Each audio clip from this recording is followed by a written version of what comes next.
As a result of the downpour, some residents in Ibadan lost their valuables to flood.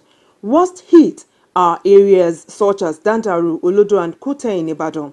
It was a pitiful sight seeing the unimaginable havoc done to buildings and property by the flood, while some residents were deprived free movement out of their homes.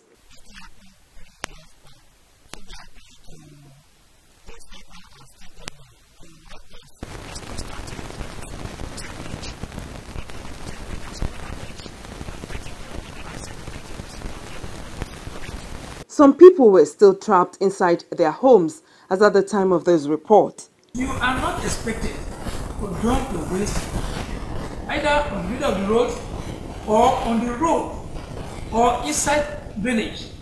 We should clean up our villages now.